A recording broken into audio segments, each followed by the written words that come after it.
Vamos começar então com a primeira apresentação, por gentileza, o Tássio Barbosa, por favor. Nós vamos começar, vamos receber então o Tássio, para que possamos dar início então ao nosso painel, considerações sobre as regras normativas, panorama e perspectivas do pós-votação da PL 5829. Tássio, a palavra é toda sua. Pronto, bom dia a todos. Primeiramente, agradecer a presença de vocês nessa palestra e também futuramente no debate. E queria começar perguntando, acho que é um pouco, eu já tenho noção da resposta, mas queria que levantasse a mão quem já ouviu falar do PL 5829, quem já entende mais ou menos o que é que ele se trata. Muito bom.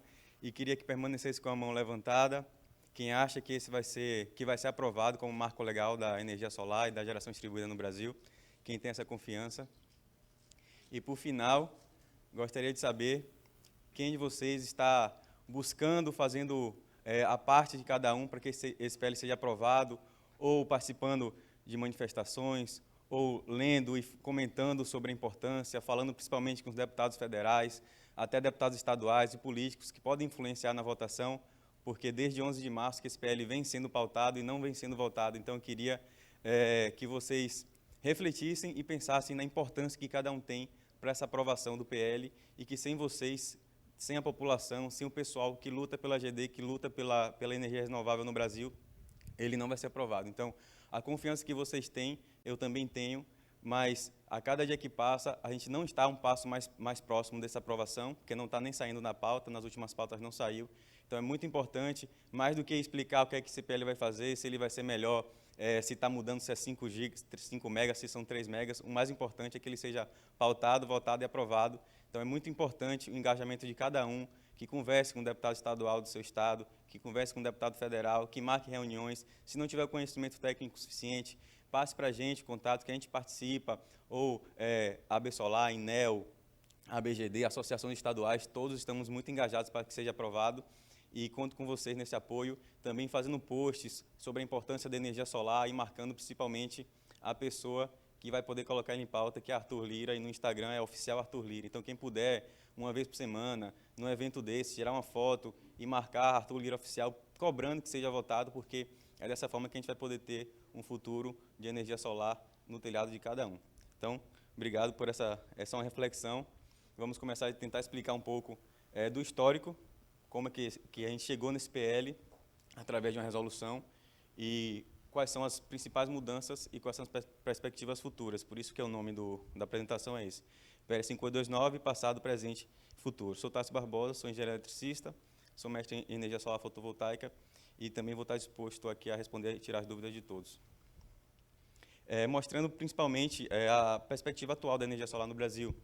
Apesar que estamos crescendo muito, é um crescimento exponencial. Para vocês terem uma noção, se a gente juntar 4 cidades da Califórnia, tem mais energia solar em quantidade, em unidade, do que no Brasil todo. Então, a gente é muito pequeno, 0,7% das unidades no Brasil tem geração distribuída. Aqui eu coloquei uns pontinhos amarelos para vocês terem essa noção espacial. Somos 7 a cada 1.000, temos muito para crescer, e esse crescimento depende da aprovação do PL, ou seja, depende do engajamento de cada um de nós aqui. Aqui é só uma dica, quem quiser ter dados atualizados, todos os meses a ANEEL atualiza, entrando nesse site, tem um linkzinho, que vocês podem ver ali, está escrito planilha de dados CIGD, então quem quiser baixar o banco de dados completos da ANEEL, para saber por cidade, por potência, se é remoto, se não é, então é um mecanismo bem legal que a gente tem com a atualização de dados quase diária, e é daí que todos os players tiram os dados. Então, falando um pouco da situação atual, a gente está no Rio de Janeiro, essa cidade está em 5º lugar no Brasil, em GD, e o estado está também muito avançado, está entre os 10, está em 7º lugar, e vou puxar uma sardinha também para a Bahia, que sou de lá, e a gente está em 10º, estamos coladinho no Ceará, e daqui a uns meses a gente vai passar eles. Só falando um pouco sobre as alternativas que a ANEEL colocou lá em 2019, em janeiro, foram 6 alternativas, praticamente todo mundo já conhece essas 6 opções, e hoje temos uma batalha entre a maioria dos deputados que querem a aprovação da alternativa 1, alguns da 0 também, e outros, principalmente Marcelo Ramos, que luta pela aprovação da alternativa 5, e eu não queria fazer a conta aqui com vocês, que é algo um pouco mais complicado, mas fazer uma análise mais teórica de se seria justo ou não pagar essa alternativa 5. Ela compõe o quê? Ela não quer que sejam compensadas as perdas. A gente sabe que quando a gente gera energia no telhado, a energia não vem de Itaipu, não vem de 1.000, 2.000 quilômetros, não vem de 300 quilômetros de uma usina hidrelétrica, ela vem do telhado. Então, o Brasil tem mais ou menos 15% de perdas. Tem mais perdas no Brasil do que o consumo de todos os shoppings, todos os hotéis. Então, a energia solar consegue diminuir isso, então não é nem perto de ser justo que isso não seja compensado. E a alternativa 5 serve para não compensar as perdas e também que sejam pagos, por exemplo, a rede de transmissão. A rede de distribuição alternativa 1, a gente concorda que está usando a rede ali, está transmitindo para um lado, pegando do outro, mas a rede de alta tensão, a gente sabe que a GD não usa. Com 0,7% do mercado, menos de 1% de inserção, não chega a passar para a rede de transmitir de uma cidade para outra GD. Isso é muito, muito raro, quase impossível que aconteça. Então, a gente não acha justo que seja pago também essa parcela. E, por último, tem a questão dos encargos. Se você gera a própria energia, cabe pagamento de impostos se você está consumindo e gerando a própria energia? Então, da mesma forma que, na nossa opinião, não cabe pagamento de impostos sobre isso, sobre a energia compensada, também não caberia sobre os encargos. Então, mesmo com todas as contas que a gente já fez, provando que a energia solar causa mais benefícios do que custos para a sociedade, até essa análise, que é simples de se fazer, simples de se passar para um deputado, é muito importante também, que não é justo que a gente pague qualquer outra coisa, além da alternativa 1, que é o pagamento da rede de distribuição, que é essa que leva a energia de um bairro para o outro. Aqui foi um desenho que a gente fez lá em 2019, quando apareceram essas 5 alternativas, e só para ilustrar o que é que aconteceria. Né? Você tem uma conta que era R$1.000, com essa alternativa 5, em vez de cair para 100, cairia para R$658, com os cálculos da época. Então, seria um eclipse para a geração solar e seria uma tentativa de ANEEL tapar o sol com a caneta. Então, voltei para relembrar um pouco isso aí que foi apresentado, inclusive, nas comissões do Senado. E por que a gente tem essa batalha tão grande entre a energia solar taxar o sol, taxar o pobre? Por que existe essa discussão? Porque lá em 2019, a ANEEL decidiu, em janeiro, considerar os benefícios e viu que não tinha, que era benéfico para todo mundo, mas em outubro ela decidiu não considerar os benefícios, e isso não é algo que eu estou dizendo que eu acho, é algo que está escrito nas notas técnicas da ANEEL, e ela falou lá em 2011, veja, que ela trata o sistema como um sistema não oneroso. E aqui a gente tem todas as referências. Em janeiro de 2019, na alternativa 1, a ANEEL admitiu que era benéfico, a gente vê em VPL, valor presente líquido, 8 bilhões de benefício para toda a população, com cálculos da própria agência, a gente também tem o número do relatório. Fica claro que a ANEEL sabe que a alternativa 1 é benéfica para todos, mas depois ela mudou de opinião, decidiu não considerar os benefícios. Uma coisa também que aconteceu no ano passado sobre a ANEEL é que as concessionárias começaram a reclamar da queda de consumo e falaram, olha, a gente precisa ter esse ressarcimento. E eles reclamaram queda de consumo, mas não reclamaram da GD. Então, a ANEEL fez os cálculos dos prejuízos que as concessionárias tiveram no passado, perda de mercado, crescimento de inadimplência, diferimento da demanda contratada, mas não deu nem um centavo de prejuízo da GD, que, mais uma vez, esse não é o principal problema das concessionárias, e a gente tem a total convicção que está trazendo benefício para todos. A ANEEL escreveu que não é objeto do presente estudo, no caso já em outubro de 2019, avaliar os potenciais benefícios que a micro e a mini geração teria na postergação de investimentos, custos operacionais, perdas técnicas, dentre outros. Então, aqui é um resumo de todos os players que não consideraram os benefícios da GD e, por isso, que muitos deles hoje acham que traz custos para a sociedade. Aqui a gente tem uma resolução 15 do CNPE de 2020, que falou o seguinte, que para se criar uma lei sobre a geração distribuída, é necessário considerar os benefícios. Então, o próprio Conselho Nacional de Políticas Energéticas, que tem mais de 10 ministros, já falou que tem que ser dessa forma, e a gente não vislumbra uma outra maneira de fazer um PL sem considerar os benefícios da geração distribuída. E a Brad encomendou um estudo, e lógico que quando você encomenda uma coisa, você espera que receba essa encomenda, e qual era a encomenda? Era um estudo que provasse, entre aspas, que a GD traria prejuízo para a população. E, algumas semanas depois, Barroso, que é presidente da PSR, que fez o próprio estudo, ele admitiu que nesses 134 bilhões de prejuízos que a GD teria, não considerou os benefícios. Então, eles estão repetindo os mesmos erros, tentando convencer as pessoas que não têm o conhecimento suficiente de que a GD traria prejuízo para a sociedade. A gente sabe que isso não é verdade. E, por final, o TCU, o ministro Haroldo Cedrais, ele revisou a decisão anterior que obrigava a ANEEL a mudar a resolução, falando que, a partir o próprio INEA, a ABGD e a ABSOLAR recorreram da decisão anterior, eles falaram que, para fazer uma nova decisão justa, teria que novamente considerar os benefícios da AGD. Agora, por que esse PL é tão importante? Hoje, a gente tem uma quantidade muito grande de famílias que pagam o mínimo. 0 a 30 kWh de consumo mensal, a gente tem 7,5 milhões de famílias. E de baixa renda é quase 1 milhão. Então, essas pessoas estão totalmente fora da geração distribuída. Coloca um painel, vai pagar R$30, mais ou menos. Colocar 2 painéis, vai pagar R$30. Não tem por que eles colocarem 1, 2 painéis no telhado, se vão ter que pagar o mesmo valor. Então, esse PL, ele tira essa taxa mínima, ele gera um outro mecanismo e faz com que 50 milhões de famílias possam passar a gerar a própria energia. E no momento de pandemia, no momento de crise hídrica, no momento em que as pessoas estão pensando em racionalizar a energia, a gente tem que focar na aprovação do PL. Então, isso é uma coisa muito fácil de todos entenderem, os deputados entenderem também, que a gente precisa ter a liberdade de gerar a própria energia, a gente precisa incluir 50 milhões de pessoas também no sistema de compensação. Aqui é uma iniciativa muito interessante, que você colocou um painel nessas casas, e um painel economiza hoje mais ou menos R$40. E esses R$40, eles vão fazer uma diferença muito grande na vida das pessoas mais carentes. E, hoje, poucas delas podem ter esse acesso, justamente por causa do PL, que não tem... o PL não foi aprovado, então as pessoas continuam tendo que pagar a taxa mínima. E o PL também institui o Programa de Energia Renovável Social, que justamente faz com que as pessoas mais carentes não precisem investir diretamente, esse investimento vem através daquele 0,5% do Programa de Eficiência Energética das concessionárias. Então, vou passar um pouco mais rápido, tentar focar mais nos slides das inovações do PL. A gente tem iniciativas também de geração compartilhada para ajudar os mais pobres, então, esse mito que GD é para rico existe hoje justamente porque o PL ainda não foi aprovado. As concessionárias estão utilizando o dinheiro de eficiência energética para pagar 50% dos projetos de pessoas que conseguem pagar os outros 50%, que seriam aí entre 5 e 9 mil reais. Então, as próprias concessionárias estão pagando metade do sistema que eles falam que ajudam só os ricos. Então, é um pouco de hipocrisia, isso que fica claro nesse slide aqui.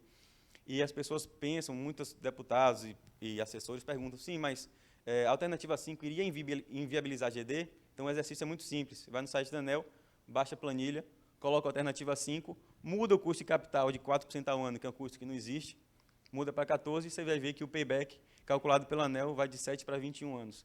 E se 21 anos não é matar a GD, eu não sei também o que seria. Então, é uma coisa muito simples de provar para eles que a alternativa 5 é incabível e mataria a GD com certeza. Aqui uma metáfora que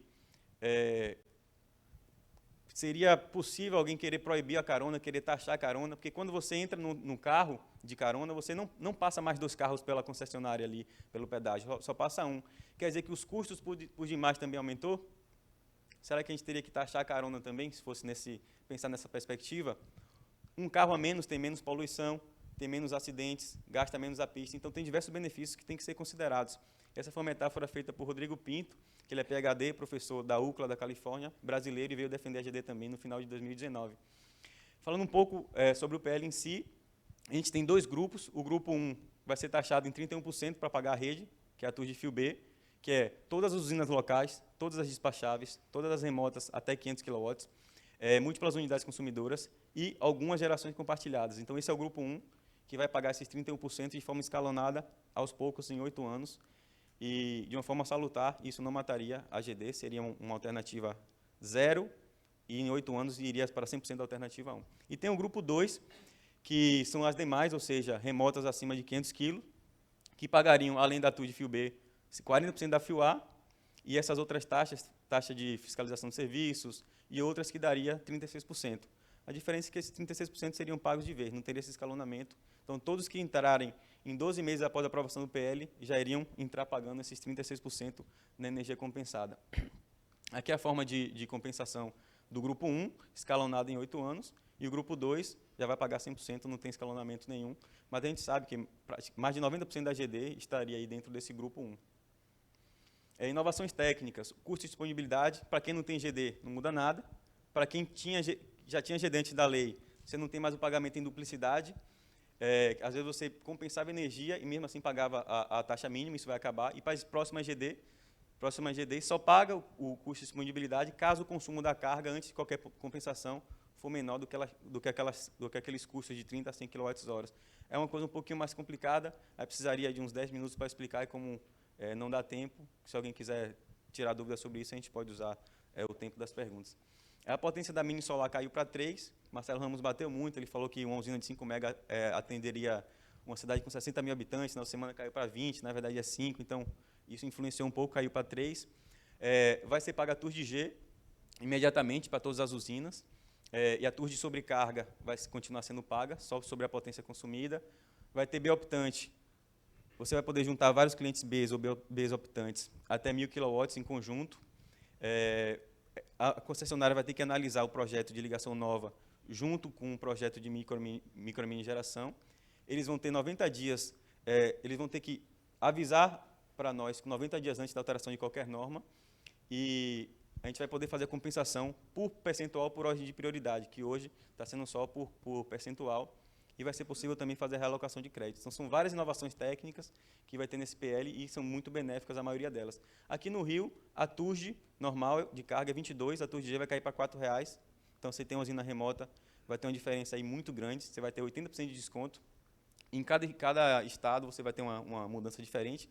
No site da ANEEL, você vai poder ver todas. E aqui eu peguei esse print de um estudo da Greener, que é um estudo bastante interessante, que ele mostra essas diferenças. E a TURG B, que é o pagamento da rede, em cada estado também é diferente. Como no Rio tem uma grande concentração de cargas, é um valor pequeno, 20%. Na Bahia, por exemplo, é 44%. Então, a taxação lá seria muito maior. Em estados esparçados, como Pará, Amazonas, também, o pagamento da TURG FIB seria muito maior. Aí, um pouco de parte mais filosófica, qual é o nosso rumo, né? A Califórnia vem instalando muito, eu falei que 4 cidades lá têm mais GD do que o Brasil todo, e eles tiveram uma estabilidade regulatória muito grande, a taxação lá de mais ou menos 10%, a daqui estava prevista em 62%. E um outro lado é a Espanha. Eu fiz um mestrado lá com 15 colegas, só 2 eram espanhóis, porque foi justamente na época que estavam se taxando até o alto consumo. Então, houve 9 mudanças de regras em poucos anos, em 10, 15 anos, e essas mudanças de regras e a taxação do alto consumo fez com que as pessoas não quisessem mais investir por lá. A gente vê os gráficos de instalação solar que caíram abruptamente, e de 2018 para 2019 aumentou porque mudou o governo e o governo tirou essa taxação sobre o alto consumo. A gente fez uma manifestação na semana passada, infelizmente o Rio não conseguiu fazer uma caravana, mas alguns estados, inclusive Rio Grande do Sul, Pará, fizeram caravanas, isso é muito importante. A gente teve a presença de 10 deputados, sendo 7 federais, todas as associações mandaram representantes lá. Então, foi um movimento muito, muito bom, muito importante, foi organizado em 6 dias úteis.